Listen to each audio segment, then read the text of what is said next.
Sugeng Kijang para adiyuswa, sugeng pepanggihan malih wonten ing renungan padintenan adiyuswa ing dinten Selasa Legi 29 April 2024. Sumangga dinten punika kita nampi jejer memuji Gusti, memuji Gusti. Para adiyuswa, nalika kita ngrepekaken kidung memuji asmanipun Gusti, menapa ingkang kita raosaken tamtu suka bingah kakiyataken lan kalipur. Menapa kita tasih ngrepekaken kidung nalika kita nembe ketaman ing kasisihan lan karubetan. Jabur 150. Kidung pungkasaning kitab Jabur ngemot manahipun ingkang nyerat kitab Jabur. Manah ingkang kebak suka bingah mareming manah dhateng Gusti. Mila namung Gusti kemawon ingkang kedah kapuji awit panjenenganipun dedalem ing papan ingkang inggil. Panyerat Jabur ngajak nalika kita ngrepekaken kidung kedah satuhu sinarengan maneka warni alating pepujen. Sair lan jejogetan kedah kebak caos syukur awit berkahipun Gusti ingkang katampi matumpa-tumpa. Mila ing Jabur 150 ayat 6 ngendika, kabeh kang ambekan kareben padha saosa puji marang Pangeran Yahweh, haleluya. Namung tiyang ingkang ngraosaken kareksa lan kaparingan kegiatan saking Gusti ingkang saged memuji asmanipun Gusti. Tiyang punika ngrepekaken kidung minangka wujud suka bingah ing manah ingkang tansah caos syukur rinimatan dening Gusti. Para adiyuswa, nalika kita ngraosaken Jabur kados dene lelampahaning gesang ingkang maneka warni rasa, sae awon, sisah remen, kasil gagal, tamtu boten wonten tiyang ingkang kalis saking pacupening gesang, wonten kathah bab ingkang luar saking pemanggih kita. Senajan to mekaten kedah mitadosi bilih Gusti tansah rawuh ing sedaya lampahing gesang kita. Amrih kita kakiyataken lan mitulungi kita.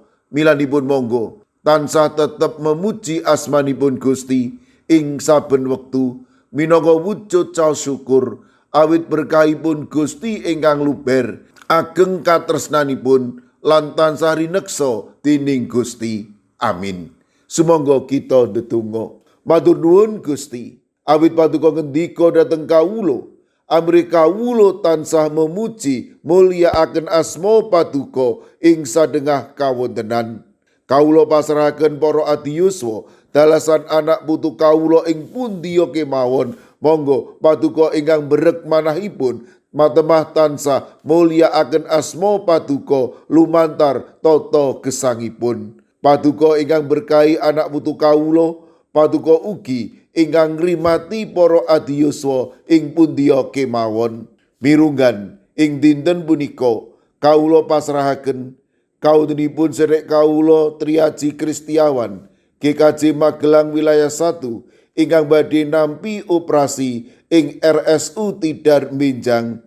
Monggo Gusti paduka ingkang ngagem matemah operasi menika saged kasil inggih awit saking paduka. Mekaten ugi kala pasrahaken Lare Reno putranipun Pendeta Sucahyono GKJ Kenalan ingkang ugi nampi operasi ing dinten Selasa punika. Kawula pitados menawi paduka badhe ngagem operasi menika matemah Reno ingkang nampi wetahing kesarasan. Mboten kasupen kalau pasrahaken Bapak Sugianto wilayah Gangsal GKJ Magelang ingkang ugi nembe nandhang sakit wonten ing RSU Tidar. Kawula pitados menawi paduka ugi badhe ngreksa lan paring pitulung. Kawula ugi masrahaken Nadia ingkang wedal sakmengke ugi nembe nandhang sakit lan kawula pitados menawi paduka ugi badhe ngreksa lan mitulungi Nadia wilayah sekawan GKJ Magelang menika inggal nampi wetahing kesarasan peparing paduka. Kawula pasrahaken sawetawis warga GKJ pamong utama ingkang wonten ing pemulihan, Bapak Margono, Bapak Samuel Tujono. Kawula pasrahaken Bapak Agus Budi Pranowo ing Kalinegoro, Bapak Amung Pracoyo ing wilayah sekawan, Ibu Titik Marioto wonten ing wilayah pitu, mekaten ugi Ibu Lis Martono wilayah kalih. Mekaten ugi kawula pasrahaken Yuli Luther Harifa ingkang dumugi wekdal sakmangke nandhang sakit ing bab paningal. Kaudripun sedherek kawula ing GKJ Bono, Ibu Sapar, Ibu Priyati, Ibu Sih Mirah. Kawula ugi masrahaken Ibu Tati ing GKJ Ngablak. Kawula pasrahaken Bapak Matius Suwito, warga GKJ Immanuel Solo. Kawula pasrahaken Ibu Wirya Sumarto, dalasan Pendeta Emeritus Ibnu Prabowo wonten ing GKJ Tlepok. Kawula pasrahaken Ibu Isti, wilayah 3 GKJ Wonocatur, Ibu Karyumi lan Ibu Kusmini ing GKJ Purbo. Mekaten ugi Ibu Indrayati ing Solo. Kawula pasrahaken Ibu Sriti Astuti wonten ing GKJ Tropodo Sidoarjo. Mekaten ugi kawula pasrahaken Ibu Lini Sutopo ing GKJ Semarang Barat. Kawula pasrahaken Bapak Budistomo, Bapak Sugianto ing GKJ Magelang, Bapak Mardiono, Ibu Marsudi, Ibu Sri Windardi ing GKJ Pamong Utomo Kalinegoro. Kawula pasrahaken Bapak Yohanes Mudadi ing GKJ Tuban. Kawula pasrahaken Ibu Nani Cahyono, Bapak Karyo, Bapak Ibu Toyo, Ibu Ngatini ing GIDJ Trangkil. Ing GKJ Immanuel Solo, kawula pasrahaken Ibu Tugiani Sunarto lan Ibu Tati. Kawula pasrahaken Ibu Lasiem Blok 6 ing GKJ Gondang Winangun. Ing GKJ Wonosobo, kawula pasrahaken Bapak Lazarus Samijan, Bapak Yusuf Sunaryo, Ibu Endang Sarjono, Ibu Rodiah Sumardi.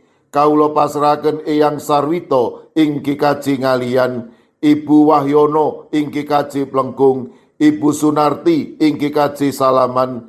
Ing GKJ Ungaran, kawula pasrahaken Ibu Sukito, Bapak Sembiring, Ibu Surisno, Ibu Munarti, Bapak Ibu Tugiman. Kawula pasrahaken Bapak Jatmiko ing Denpasar Bali. Kawula pasrahaken Ibu Warsi ing Kemenjing, Ibu Apri ing GKJ Canden. Ing GKJ Sragen, kawula pasrahaken Bapak Wursitoryadi, Ibu Sumiati, Bapak Suyanto. Kawula pasrahaken Bapak Chandra Deni Saputro. Kawula pasrahaken Bapak Dalmin, Bapak Sugiri, Bapak Wisno ing GKJ Pugeran. Mekaten ugi kawula pasrahaken Ibu Warsini, dalasan putranipun Yohanes Haryati ing Watu Sigar. Ing GKJ Mijen, kawula pasrahaken Bapak Budiono Arung Puji, Ibu Elizabeth Indarwati, Bapak Tri Kartono, Bapak Waryono lan Bapak Moses Taji. Kawula pasrahaken ing GKJ Banyumanik, Ibu Sukarni, Ibu Sutarwi, Bapak Daniel Agus lan ugi ing GKJ Tanon, kawula pasrahaken Bapak Suhadi. Kawula pasrahaken sinten kemawon ingkang nembe nandhang sakit lan ugi ing pemulihan kawula pitados paduka badhe saged ngginakaken menapa lan sinten kemawon ambrih sederek kawula menika enggal nampi wetahing kesarasan. Kawula pasrahaken pasambat lan pandonga kawula wonten ing asma paduka Gusti kawula Yesus Kristus. Amin. Sumangga para adi yuswa kita tutup pepanggihan kita renungan padintenan adi yuswa kanthi ngrepekaken kidung. Sumangga. Lamun pasrahku terus ing kalbu temasa purna kepunganku Roma malaikat asung puji